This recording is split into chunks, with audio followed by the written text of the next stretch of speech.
میں ہمارے دوست ہیں، استاد ہیں کراچی یونیورسٹی میں، اسلامک آرٹس کا جو ڈپارٹمنٹ ہے ٹریڈیشنل آرٹس کا، اس کے بانی ہیں۔ تو آج کی کیونکہ ٹاک جو ہے وہ انوائرمنٹ اور ماحول سے ہی متعلق ہے، اور سنت کے حوالے سے اس پہ روشنی ڈالی جائے گی۔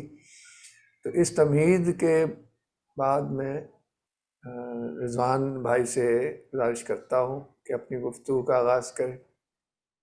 السلام علیکم ورحمۃ اللہ، الحمدللہ رب العالمین، والصلاۃ والسلام علی رسولہ الکریم۔ تو شکریہ بہت بہت کہ آپ لوگوں نے اتنی اچھی تقریب کی اور اس میں دعوت بھی دی۔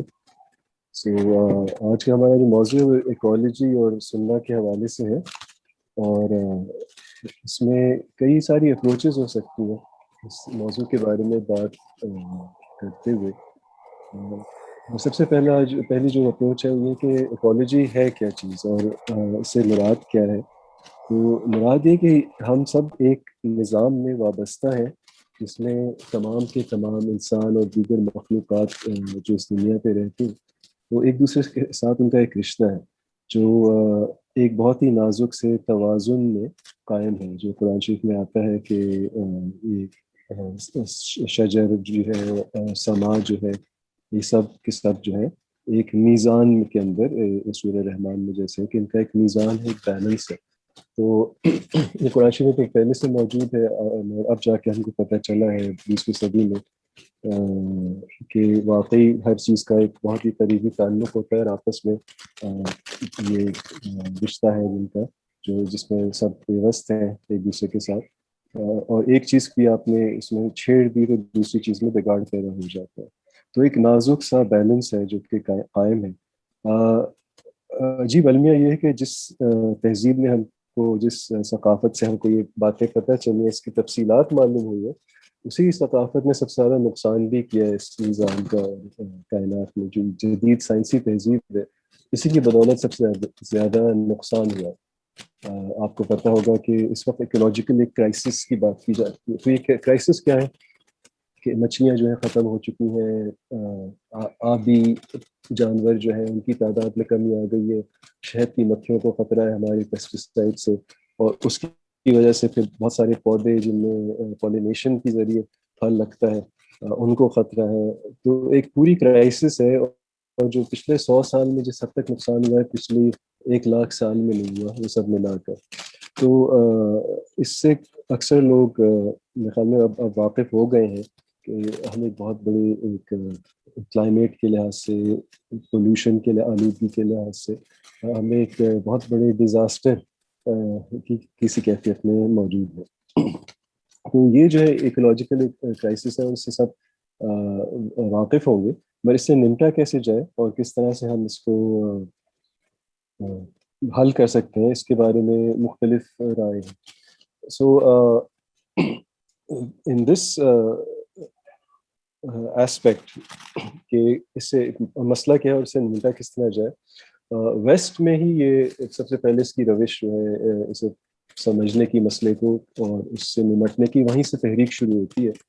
اور شروع میں جو یہ مذہبی تحریک تھی، جو امریکن یونیٹیرین موومنٹ، امریکن یونیٹیرین چرچ ہے، اس میں ایک بہت بڑا نام ہے رالف والڈو ایمرسن کا۔ تو امریکن یونیٹیرینزم اور جو رومانٹک موومنٹ ہے اس کے ملاپ سے فلسفہ ہوتا ہے پیدا، ٹرانسینڈنٹلزم، اور اسی کے نتیجے میں پھر آپ کے ایمرسن کے ہی شاگرد ایک ہیں جان مائر صاحب، جو نیشنل پارکس کی موومنٹ کو چلاتے ہیں امریکہ میں، اور یلو اسٹون نیشنل پارک مشہور ہے کہ ہمیں یعنی کہ وہ اس بات کو پہچانتے ہیں کہ ہمارا جو توازن ہے، جو بیلنس ہے، جو میزان ہے نیچر کے ساتھ، باقی اللہ تعالیٰ کی جو قدرت کے کرشمے ہیں اس کے ساتھ، وہ کچھ ان بیلنس ہو گیا ہے، اور اب ہمیں کچھ اس کو بیلنس کرنے کی ضرورت ہے۔ تو اس سلسلے میں یہ نیشنل پارکس کی موومنٹ شروع ہوتی ہے۔ امریکہ میں جان مائر تھے، اور دوسرے ہنری تھورو ہیں، جن کی کتاب تھورو کی کتابیں بہت مشہور ہیں، والڈن وغیرہ۔ اور اس میں اس طرح پھر ایک گرین موومنٹ جس کی بنیاد ہوتی ہے۔ گرین موومنٹ سے مراد گرین ریولوشن نہیں ہے۔ رضوان صاحب ایک کامنٹ آ رہا ہے کہ آواز تھوڑی مفلڈ آ رہی ہے۔ اچھا، so I try, is that better? Okay, صحیح، اس کو پکڑ لیں۔ تو گرین موومنٹ کا آغاز ہوتا ہے، اور یہ گرین ریولوشن سے الگ ہے. گرین موومنٹ اسے ایکولوجیکل موومنٹ بھی کہتے ہیں, اور اس کی مختلف آپ نے پہلو دیکھے ہوں گے 20ویں صدی میں. اور اب جا کے ایک زمانے میں تو ان لوگوں کو تحقیر سے ٹری ہگرز کہہ کے ان کو رد کر دیا جاتا تھا, مگر اب سب لوگ مانتے ہیں کہ واقعی ہم ایک بہت بڑے المیے میں ہیں. اور میرے خیال میں کوئی بھی آدمی جو باہر ہمارے شہروں میں نکلتا ہے اور دیکھتا ہے کہ کوڑا اور کیا ہے اور کس طرح ڈھیر لگے ہوئے ہیں, اور کس طرح ہمارے دریاؤں کے پانی کے اندر کیا سویج جو جا رہا ہے, اور جو انڈسٹریل ویسٹ ہے, اور آلودگی کے مسائل سے اب کوئی انکار نہیں کر سکتا, اور سب یہ جانتے ہیں کہ اس کے پیدا بھی کس نے کیا ہے, انسان نے, اور اس کی خاص طور پہ جدید تہذیب نے. تو اس حوالے سے ہمارا یہ دعویٰ ہے کہ جو سنت نبوی ہے صلی اللہ علیہ وسلم, اس میں اس المیہ کے کافی سارے حل موجود ہیں. In fact most of them is my contention کہ زیادہ تر اس کا حل جو ہے وہ سنت میں, سیرت طیبہ میں موجود ہے. اس میں کوئی آدمی یہ سوال اٹھا سکتا ہے کہ کیونکہ حضور صلی اللہ علیہ وسلم کا لائف سٹائل جو تھا وہ کیونکہ پری ماڈرن تھا, تو کوئی بھی پری ماڈرن لائف سٹائل جو ہے وہ ظاہر ماحول کے لحاظ سے تباہ کن تو نہیں ہوگا, اس میں ماحول کے لیے بہت بہتر لائف سٹائل ہوگا. تو ایک سوال اٹھایا جا سکتا ہے کہ یہ تو کسی کے بارے میں بھی, کسی بھی دین کے آپ بانی کے بارے میں یہ کہہ سکتے ہیں کہ گوتم بدھ کا بھی لائف سٹائل جو تھا وہ بھی بڑا ایکولوجیکل ہوگا. مگر اس میں میرے خیال میں دو باتیں ہیں جس کی وجہ سے ہم یہی کہیں گے کہ ہمارے نبی کی جو سنت ہے وہ اس میں اس کا الگ ہی مقام ہے. ایک تو ظاہری سی بات ہے کہ ہمارے نبی نے ہمارے لیے جو کردار ان کا ہے وہ ایک زندہ کردار ہے, اور ہمیں انہیں ایمیولیٹ کرنے کا, ان کو فالو کرنے کا ہمیں حکم ملا ہوا, یعنی ان کے اسوہ حسنہ کے اوپر چلنے کی ہمیں تاکید ہے. تو unlike other world religion founders, we are supposed to emulate the prophet even in mundane details, جو کہ باقی لوگ شاید اسے اتنی خاطر میں نہیں لاتے ہوں, مگر ہمارے نزدیک چھوٹی چھوٹی باتیں جو ہیں, مثلا مسواک کا استعمال, اور فرش پہ سونا, اور کم اشیاء رکھنا, اور اس طرح کی دیگر جو سنتیں ہیں, یا برتن سے وضو کرنا, these are of great importance to Muslims, especially to traditional Muslims. So ہمارے یہاں ایک تو بات یہ کہ we are supposed to emulate the sunnah and it's supposed to be a living example. دوسرا جو پہلو یہ ہے کہ ہمارے نبی کی ٹیچنگز میں بہت ساری ہمیں چیزیں ایسی ملتی ہیں جس سے ظاہر ہوتا ہے کہ آپ صلی اللہ علیہ وسلم کو اس بات کا اچھی طرح ادراک تھا کہ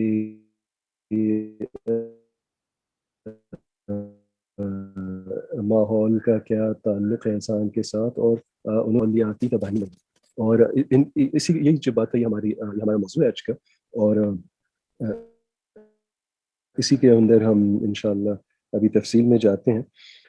مگر ایک اس کی طرف میں آپ کی نظر بھی دلاؤں گا کہ آپ دیکھیں کہ مسلمانوں نے زیادہ تر جس حصے پہ دنیا کے آباد ہیں, جو لوگ جغرافیہ سے واقف ہیں, وہ دنیا کی ساری ایرڈ زونز ہیں, سارے خشک اور ریگستانی علاقے ہیں.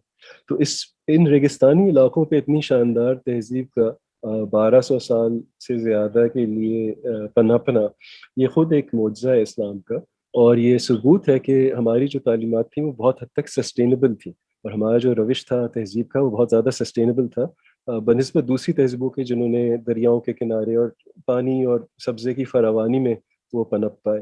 اور مسلمان جو ہے وہ ساری دنیا کے ریگستان کے گرد آباد ہے, اللہ ماشاء اللہ چند حصے دنیا کے جیسے انڈونیشیا, ملیشیا کا حصہ, اور ترکی کا جدید جو ترکی کہلاتا ہے, یعنی روم کا حصہ جو ہے. اس کے علاوہ باقی سارا جو آپ دیکھیں مسلمانوں کا جو علاقہ ہے وہ ریگستانوں کے اوپر مشتمل ہے. تو ظاہر مسلمان کس طرح اتنی شاندار تہذیب ان کی ہوئی اور اتنا پنپ پائے کہ ان کے رہنے کا جو طریقہ تھا ظاہر ہے اس میں سسٹینیبلٹی تھی, اس میں ضائع کرنے کا عنصر نہیں تھا, بے دریغ استعمال نہیں تھا, وہ سوچ سمجھ کے وسائل کا استعمال کرتے تھے. اور وسائل سے پھر ہم اپنے موضوع میں مزید آگے بڑھتے ہیں کہ ہمارے یہاں وسائل کو وسائل کے طور پہ نہیں دیکھا جاتا. دوسری قوموں کے نظریے میں وسائل ہوتے ہیں, ہمارے یہاں وسائل نہیں ہیں مگر یہ اللہ تعالیٰ کی نعمتیں ہیں. وسائل سے جو تاثر ملتا ہے وہ یہ کہ بھئی آپ کے ہیں, آپ کی جس مرضی آپ استعمال کریں.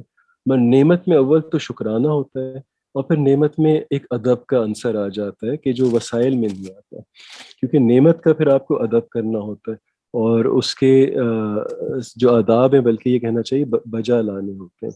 سب سے پہلے تو شکر کا جذبہ ہونا چاہیے، اور دوسرا پھر اسے اس طرح استعمال کیا جائے کہ کسی چیز کی توہین نہ ہو، اور خاص طور پہ جو رب نے نعمت دی ہے اس کی توہین نہ ہو۔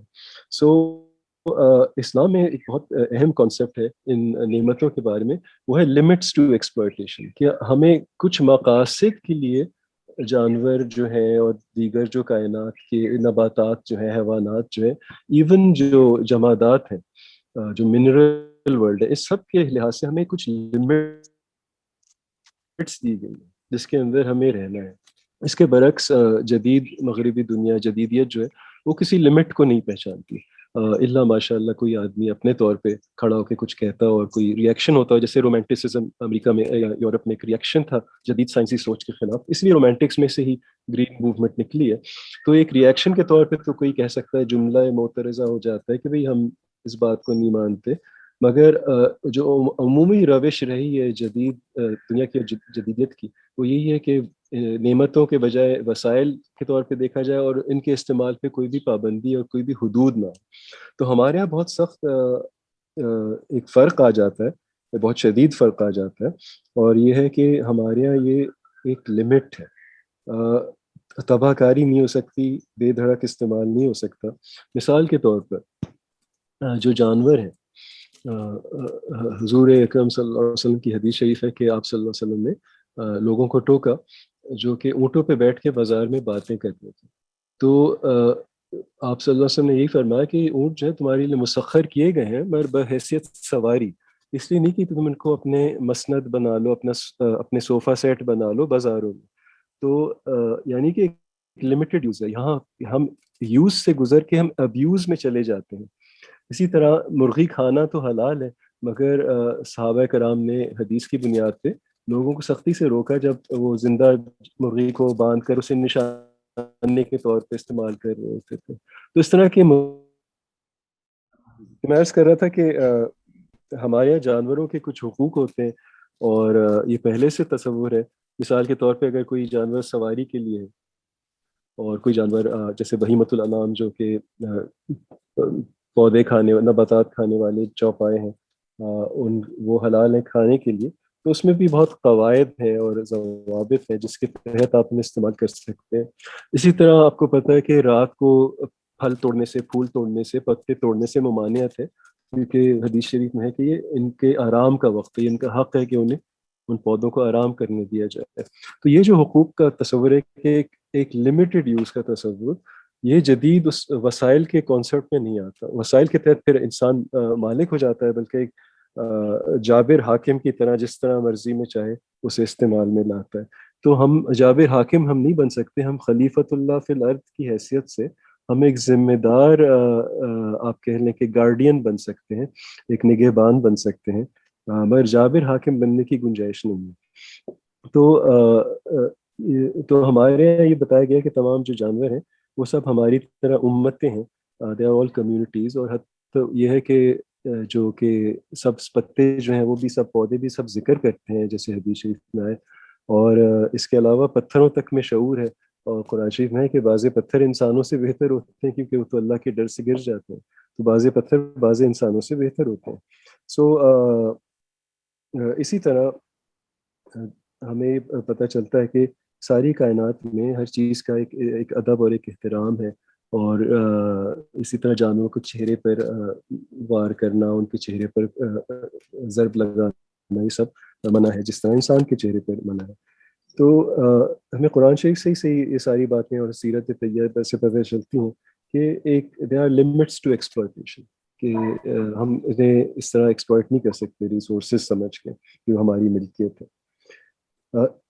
اور اس کے علاوہ دوسری جو بڑی بات ہے ہمارے یہاں، وہ یہ کہ ہم لوگوں کو ایک دن جواب بھی دینا ہے، تو ہر چیز کا حساب ہوگا۔ اور مشہور حدیث میں جو کہ ایکالوجی کے حوالے سے آپ نے بھی سنی ہوگی کہ اکثر مساجد میں کیونکہ لگا ہوتا ہے اس کا اسٹیکر کہ وضو کرتے ہوئے پانی احتیاط سے استعمال کرو، بے شک تم بہتی ندی پر وضو کر دو۔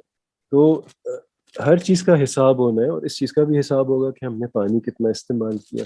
تو جس طرح سے آج کل ہوتا ہے کہ ان لمیٹیڈ یوز، جن لوگوں کے پاس ہے پانی وہ ضائع کر رہے ہیں، اور جن لوگوں کے پاس نہیں ہے وہ بیچارے لائنوں میں کھڑے ہوئے ترس رہے ہیں. تو یہ چیز ظاہر ہے اسلام کے نزدیک بہت ہی اس میں سے ڈرنا چاہیے، کیونکہ اس کا حساب ہونے والا ہے. So man is answerable to God also for how he uses these نعمتس، how he uses these gifts of God. پھر حدیث شریف میں آتا ہے کہ ہمیں اس دنیا میں اس طرح رہنا ہے جیسے ایک ٹریولر. اور یہ تو سب نے سنا ہے کہ جیسے آپ ایک سفر میں ہیں، اسے مستقل مسکن نہیں بنانا. مگر میں ایک اور آئیڈیا یہاں پہ آپ کا تعارف کرانا چاہوں گا. وہ یہ ہے کہ اسلام جو امت وسط ہے وہ کئی طرح سے ہے. ایک تو جس کا سب ذکر کرتے ہیں کہ ہم امت وسط اس طرح سے کہ ہم ایشیا اور یورپ کے اور افریقہ کے درمیان ہیں. ان تینوں بڑے جو دنیا کے خطے ہیں، ایشیا، یورپ اور افریقہ، جہاں سے بڑی بڑی تہذیبیں شروع ہوئی، ہم ان کے بیچ میں ہیں. ایک اور جو بات ہے جس پہ اکثر اتنا تذکرہ نہیں ہوتا، مگر ابن خلدون صاحب نے اس پہ کافی لکھا ہے، وہ یہ ہے کہ تہذیبیں جو ہیں وہ دو قسم کی انسانوں نے بنائی ہیں. ایک خانہ بدوش تہذیب، اور ایک شہروں میں رہنا جسے تمدن بھی کہتے ہیں. تو ثقافت اصل میں الگ الگ ہوتی ہے. یہ نہیں ہوتا کہ خانہ بدوشوں کی کوئی ثقافت نہیں ہوتی یا وہ بے تہذیب ہوتے ہیں، مگر ان کی تہذیب کا الگ رنگ ہوتا ہے. اس لیے وہ بڑی اونچی اونچی عمارتیں تو نہیں بنائیں گے، اور ان کے یہاں جو جمالیات ہے ان کے آپ زیوروں میں دیکھیں گے کہ وہ ایسی چیز بنائیں گے جو اپنے ساتھ لے کے قافلوں میں لے کے چل سکتے ہیں. ظاہر ہے آپ بڑے بڑے بت تو لے کے اور بڑی بڑی عمارتیں لے کے آپ اپنے ساتھ نہیں چل رہے ہوں گے اگر آپ کو ایک جگہ سے دوسری جگہ منتقل ہونا ہے. یہ تو تمدن کی شہری زندگی کے آرٹس ہوتے ہیں. جو آرٹس ہوتے ہیں اور جو کلچر ہوتا ہے خانہ بدوشوں کا، اس میں زیور اور پوئٹری اور قصہ کہانی ایسی چیزیں ہوتی ہیں. یہ الگ طرز سے تہذیب ہوتا ہے، یہ نہیں ہوتا کہ وہ بے تہذیب ہوتے ہیں. اسی لیے عرب جو تھے وہ یہ جانتے تھے کہ جو لوگ بغیر کتابوں کے جو بدو ہوتے ہیں وہ بہتر عربی بولتے ہیں، کیونکہ ان کا ایک اورل کلچر ہوتا ہے، ان کا ایک ریٹن کلچر نہیں ہوتا. اور اورل کلچر والے جو ہوتے ہیں ہمیشہ زیادہ روانی سے اور زیادہ قافیے سے اور زیادہ ترنم سے اور زیادہ ہارمنی سے وہ بولتے ہیں. تو اس طرح یہ جو دو قسم کی تہذیبیں ان کی اپنی اپنی خوبیاں ہیں. اور اسلام اس طرح سے بھی امت وسط ہے کہ ہم کہ یہ اس کا ورثہ ہے عرب تہذیب کا. اور عرب تہذیب میں ان دونوں کا بیلنس تھا، خانہ بدوش تہذیب اور تمدن. ان آپ کو شاندار عربوں کے شاندار شہروں سے بھی واقف تھے، جس طرح مکہ معظمہ ہے، مدینہ ہے، اور اس سے پرانے بھی شہر ہیں بترا وغیرہ. اور اس کے علاوہ خانہ بدوش روایتیں بھی ان کے یہاں زندہ تھیں، اور لوگ اب آج بھی میرے خیال میں جا کے ریگستان میں وہ لوگ کچھ عرصہ کیمپنگ کرتے ہیں. یہ الگ بات ہے کہ اب اونٹوں کے بجائے وہ ایئر کنڈیشن گاڑیاں ہوتی ہیں، خیموں میں بھی ایئر کنڈیشنر ہوتے ہیں. مگر ابھی بھی بہت سارے عرب جو ہے بالکل اسی طرح رہتے ہیں ایسے تاروں کے نیچے جس طرح پہلے زمانے میں رہتے تھے. تو جو خانہ بدوش لائف سٹائل ہوتا ہے اس میں بہت زیادہ مٹیریل ایکیومولیشن نہیں ہوتی، اس میں بہت زیادہ آپ ساز و سامان نہیں جمع کر رہے ہوتے. آپ اسینشیل چیزیں رکھتے ہیں، آپ چھوٹی چیزیں رکھتے ہیں، آپ منیمائز کرتے ہیں، اور اسی میں آپ کا استھیٹکس، آپ کی جمالیات اور ثقافتی اظہار، یہ سب چیزیں اس میں آ جاتی ہیں. تو ایک بڑا جس کا نتیجہ یہ ہوتا ہے کہ خانہ بدوشانہ تہذیب کا اثر جو آپ اسلام میں دیکھتے ہیں، اسلام میں فرنیچر نہیں ہوتا عموماً. ہمارے یہاں فرنیچر کے لیے لفظ بھی نہیں، اور ہمارے یہاں فرشی نظام ہوتا ہے. اور فرنیچر کے بجائے مسلم دنیا میں ٹیکسٹائلز تھے، یعنی پارچہ بافی، قالین، دریاں، گدے، کشن، جس طرح مسند کشن کو کہتے ہیں. تو we had tradition of textiles, because جو لوگ جانور چرواتے ہیں، خانہ بدوش ہوتے ہیں، ان کے ٹیکسٹائلز، کیونکہ جانوروں کے بالوں سے پھر اون وغیرہ ٹیکسٹائلز بناتے ہیں. تو ہمارے ٹیکسٹائلز کا بہت پوری ایک ہماری کی روایت ہے، اور ہمارے ٹیکسٹائل زیادہ ہوتے تھے اور فرنیچر بہت کم ہوتا تھا. روایتی مسلم گھروں میں ایک آدھ تخت ہوگا، جیسے ایک آدھ صندوق ہوگا، ایک آدھ الماری ہوگی، مگر فرنیچر نہیں ہوتا تھا، میز کرسیاں نہیں ہوتی تھیں.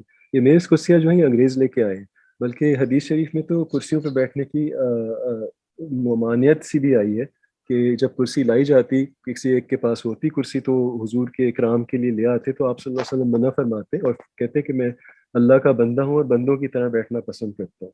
تو اس سے یہ بھی ظاہر ہوتا ہے کہ جو کرسیوں پہ بیٹھتے ہیں وہ پھر بندے نہیں رہتے، ان میں فرعونیت آنے لگتی ہے. اور اگر آپ کا کسی سرکاری دفتر میں جانے کا اتفاق ہوا ہے تو آپ اس کو عملی طور پہ بھی دیکھیں گے کہ جتنی بڑی کرسی پہ جو آدمی بیٹھا ہوا ہوتا ہے اتنا ہی زیادہ اس کا رویہ جو ہوتا ہے وہ غیر ابدیت والا ہوتا ہے، وہ بادشاہت والا زیادہ ہوتا ہے.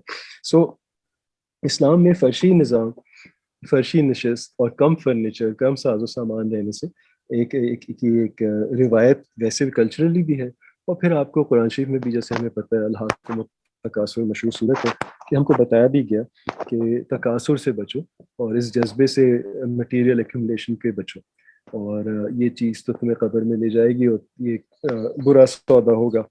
نیز حدیث شریف میں آتا ہے الفقر و فخری، کہ آپ صلی اللہ علیہ وسلم نے فرمایا کہ میری فقیری میں ہی میرا فخر ہے.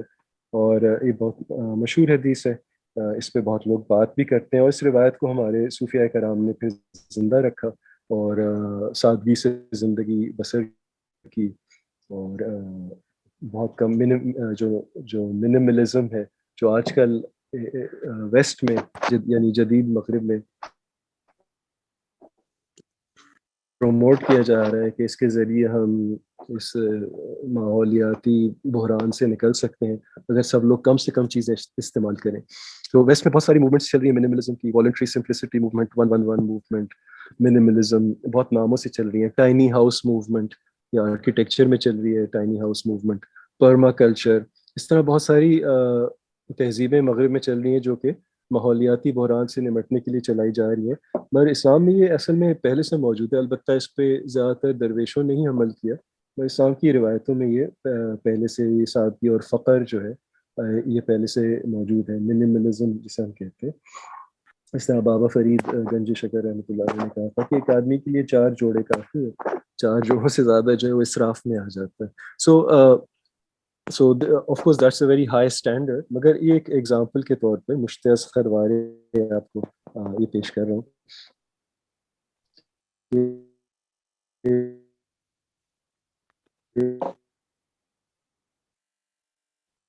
چیز کا حساب تو پھر ظاہر ہے جائے گا. So this is another aspect which we find of course in the sunnah of the Prophet صلی اللہ علیہ وسلم. and ان کے ایگزامپل پر پھر جو لوگ چلے اس کے بعد تو انہوں نے اس پہ ہمیشہ نظر رکھی. اور ویسے بھی قرآن شریف میں جیسے ہم نے ذکر کیا اس میں بھی بار بار حیات دنیا کے بارے میں، یہ دنیا کی زندگی میں لگ جانا، مٹیریلزم میں لگ جانا اور مال جمع کرتے رہنا، اس کے بارے میں تو بے شمار آیات ہیں. یہ بات کوئی سے انکار نہیں کر سکتا. سو والنٹری سمپلسٹی جو آج کل ایک موومنٹ مغرب میں چل رہی ہے، اس کے ہمیں ایگزامپل جو ہے اور اس کے بہترین نمونے ہمیں سنت کے لائف سٹائل سے مل جاتے ہیں. پھر بہت ساری ایسی چیزیں ہیں جیسے ہم نے اس حدیث کا ذکر کیا کہ پانی بہتی ندی پر بھی احتیاط سے استعمال کرو، اور جانوروں کو نہ نشانہ بنانا، نہ انہیں اپنی سیٹ کے طور پہ استعمال کرو، یعنی کہ ابیوز نہیں ہو. وہ بھی حدیث مشہور ہے کہ کوئی جانور پہ ظلم نہ ہو، کہ جیسے بلی جو عورت جس نے اسے کھانے کو نہیں دیا تھا اس کے بارے میں کہ پھر اسے جہنم میں دیکھا گیا کہ اسے جیسے ایک طرح سے جانور کو ٹارچر کیا تھا، بند کر دیا تھا، کہ وہی بلی جو اسے نوچ رہی ہے جہنم میں. اسی طرح یہ بھی ہے کہ بعض جانور جو موذی جانور ہیں انہیں آپ کو مارنے کی اجازت ہے، مگر اس میں بھی ایک بار میں آپ ان کو ماریں اسی میں ثواب ہے، ورنہ نہیں ہے، کیونکہ اس جانور کو بھی تکلیف نہ ہو. اور اجازت ہے اس کا یہ مطلب نہیں کہ آپ انہیں مارتے پھریں، ہمارے ذوق کشتنی کے لیے نہیں ہے کہ ہم ان چیزوں کو مارتے پھریں. اور بہت سارے بزرگوں نے عملی طور پر اس سے گریز کیا. پھر جی تو اس کے بعد پھر ہم آتے ہیں سنت کے اس پہلو کی طرف کہ جو کہ ہمارے جانوروں کے ساتھ حسن سلوک کا یہ جو مشہور پہلو ہے کہ جانور نے آ کے شکایت کی سرکار صلی اللہ علیہ وسلم سے کہ ان کے مالک جو ہے ان سے بدسلوکی کرتے ہیں اور آپ ان کی بولی سمجھتے تھے، اور اس طرح کے متعدد واقعات ہیں. تو یہ باتیں تواتر کی حد تک پہنچ چکی ہیں. درا خراب شریف کی مشہور درود شریف بھی اس میں کہ درود و سلام ہو ان پر کہ جب وہ جنگل میں جاتے تھے یا ولڈرنیس میں جاتے تھے تو وحشی جانور آ کے ان کے دامن سے لپٹ جاتے تھے، جو بڑی خوبصورت حدیث ہے. So there is this concern for the creation in Islam and the Sunnah, جو کلاسیکل اسلام میں تھا اور جو سنت میں تھی، اور ایک سادگی کا ایک درس تھا کہ اس طرح رہیں کہ آپ رحمت للعالمین کی امت ہیں تو رحمت بن کے رہیں، زحمت بن کے نہ رہیں. اور ایک منیملزم تھا، جو سب یہ کہتے ہیں کہ یہی حل ہے مسئلے کا. جو انوائرمنٹل موومنٹ ساری چلی ہے، جس کا ہم نے ایک مختصر سے نقشہ کھینچا کہ رالف والڈو ایمرسن اور اس کے شاگرد خاص طور پہ جان مائر اور ہنری تھورو، ان سے لے کر 20ویں صدی تک اب بہت ایکسٹریم بھی صورتیں ہیں جیسے پیٹا ہے اور ایسے بھی ادارے ہیں، مگر ان کا میرے خیال میں ایک عروج کا جو پوائنٹ ہے، جو ایک ہائی پوائنٹ ہے، جو سب سے گہرے ان کے مفکرین میں سے ہیں، وہ ہے ایک اکانومسٹ ہے ای ایف شوماکر، ایک فلسفی اور ماہر معیشت. شوماکر صاحب، ان کی کئی مشہور کتابیں، small is beautiful, good work, یہ کلاسکس ہیں. شوماکر صاحب نے انوائرمنٹل کرائسس پہ بہت پہلے لکھا، 20ویں صدی کے لحاظ سے 60s میں وہ لکھ رہے تھے.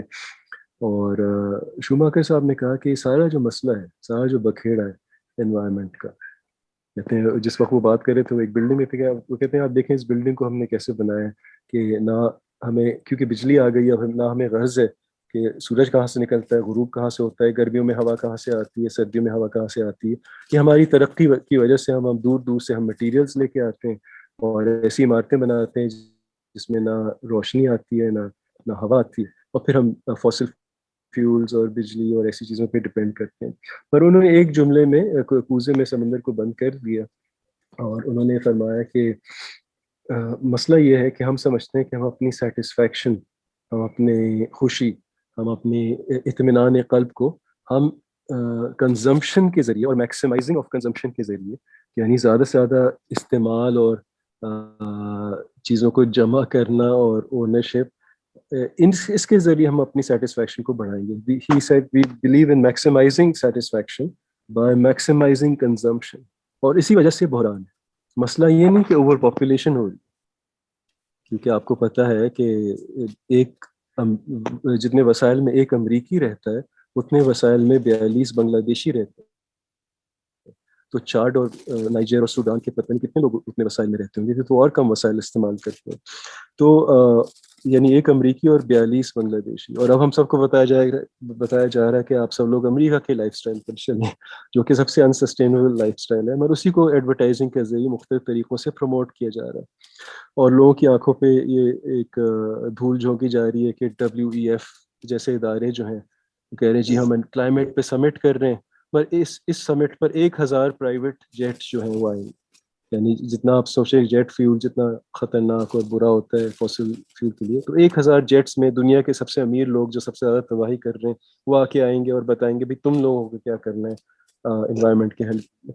تو یہ بہت بڑا تضاد ہے. تو شوماکر صاحب ہم ذکر کر رہے تھے، انہوں نے کہا کہ we believe that we will maximize satisfaction by maximizing consumption, but we have to maximize satisfaction while minimizing consumption. یعنی حل اس کا یہ ہے کہ ہم اپنی خوشی کو بڑھائیں بغیر کنزمپشن کو بڑھائیں. ہر چیز کا ہم استعمال کم کریں، اشیاء کا استعمال کم کریں، اور خوشیوں کو ہم غیر مٹیریل چیزوں میں تلاش کریں. تو یہ ایک جملے میں انہوں نے اس کا حل بتا دیا، جس طرح قرآن شریف میں ہے الا بذکر اللہ تطمئن القلوب. تو ہم تطمئن القلوب جو ہے مختلف چیزوں میں ڈھونڈ رہے ہیں، زیادہ بڑی کوٹھیوں میں، زیادہ گاڑیوں میں، زیادہ اشیاء میں، زیادہ مال میں، زیادہ کپڑوں میں، زیادہ زیور میں، زیادہ بینک بیلنسوں میں، زیادہ سرٹیفکیٹ میں. جسے رینے گینون جو عظیم فلسفی 20ویں صدی کے گزرے ہیں، جن کا اثر شوماکر کی سوچ پر بھی ہے، انہوں نے کہا دس از دا رین آف کوانٹٹی، کہ اب جو دور ہے اس میں جدیدیت جو ہے وہ مقدار کو دیکھتی ہے اور معیار کو نہیں دیکھتی. تو یہ رین آف کوانٹٹی میں ہم پروگرس کو اسی طرح دیکھ رہے ہوتے ہیں. ترقی ہمارے سارے پیمانے جو ہیں وہ مادی ہو گئے ترقی کو دیکھنے کے لیے. ہم کہتے ہیں جی، اور یہ ایک طرح سے ڈیفالٹ سیٹنگ ہے. جو بیچارہ حکومت میں بھی آتا ہے وہ بھی اسی طرح سوچتا ہے کہ بھئی اس سال 17 ہسپتال کے بستر ہیں، 10,000 بندے کے لیے، ہم نے دیکھو 21 کر دیے، تو یہ ترقی ہو گئی. مگر کیا واقعی ترقی ہوئی ہے؟ کیا حکیم نابینا جیسے، حکیم اجمل خان جیسے طبیب جو صرف نبض حدید دواخانہ کے اس کی سب ٹائٹل تھی small is beautiful, economics as if people mattered, کہ numbers do not matter but people matter. جی تو میرے خیال میں یہی اس کا خلاصہ ہم یہاں پہ کرتے ہیں کہ رحمت بن کے رہنا، اور خوشیاں اپنی خوشیاں جو ہیں اسے میٹیریلزم میں تلاش نہیں کرنا، کوانٹٹی میں تلاش نہیں کرنا. جزاک ماشاء اللہ، بہت ہی آپ نے خوبصورت بیان کیا، اور ایسی باتیں جیسے واقعی سننے کو نہیں ملتی، جبکہ یہ کتنی بنیادی اور اسلام کے سارا جو ایتھوس ہے اس کا حصہ رہی ہے. تو بہت ہی جزاک اللہ. اور اگر ڈاکٹر عائشہ آپ کچھ رسپانس کرنا چاہیں گی؟ جی، میں پہلے تو بہت شکریہ کرنا چاہ رہی ہوں کیونکہ یہ ٹاپک واقعی اتنا اہم ہے، اور ہم لوگ مسلمان شاید اس ٹاپک کے بارے میں اویئرنس اس لیول تک ہے کہ آلودگی ہو گئی ہے، لیکن ہم اس کے بارے میں کچھ سوچتے نہیں ہیں، نہ غور کرتے، نہ ہی کچھ عمل کرنے کی کوشش کرتے ہیں. تو یہ بہت ہی اہم بات کی. اور میں بس ایک بات اور آئی ایم شیور ان کو بھی معلوم ہوگی کہ سید حسین نصر نے بھی ایک بڑی زبردست کتاب نکالی تھی، مین اینڈ نیچر، 1960s میں. تو وہ بھی he was one of the pioneers.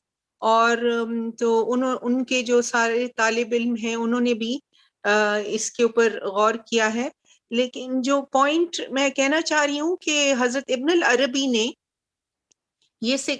نہ صرف حضرت ابن العربی، یہ حضور پاک صلی اللہ علیہ وآلہ وسلم احادیث اور قرآن کو اگر غور سے پڑھا جائے تو یہ معلوم ہوتا ہے کہ جو تمام، جیسے انہوں نے فرمایا کہ ایچ اسپیشی از اے قوم، یہ قوم ہے، اور قوم یعنی ایک they are living beings, whether they belong to the mineral world, the vegetable world, the animal world. We think that we humans are the only ones who can talk, speak, have a language. But جس طرح سے حضرت سلیمان کے قصے ہیں کہ he could understand the language of even the ants.